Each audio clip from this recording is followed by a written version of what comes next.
Na watoto watatu ni watesi katika ndani ya nyumba yetu. Hawa watoto wanatumikishwa na nguvu za kichawi. Nikaamua kuja hapa kwa ajili ya maombi. Walivyoombewa nikakuta ghafla wamebadilika. Na vile vile pia mimi mwenyewe nilikuwa nasumbuliwa na sukari. Jana nilivyoenda kubatizwa nilikuta mwili wangu umekuwa mwepesi. Na mjukuu wangu mmoja akasema alivyokuwa nabatizwa aliona mwanga. Yaani alivyodhamishwa kwenye maji aliokuta mwanga. Naona alimpokea Yesu kwa viwango vya juu.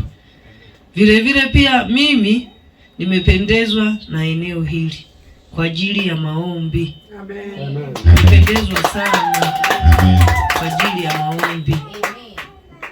Namuona Mungu. Amen. Akinitendea makuu. Amen. Nimemuona Mungu kwa ajili ya hao watoto. Hao watoto walikuwa ni watoto wanaotumikishwa, wanaoteseka. Wanapangiwa leo mwende hapa, kesho mwende hapa. Nimejaribu kuwauliza mmechukuliwa tena, wamesema hapana, bado hawajachukuliwa. Amen. Asante.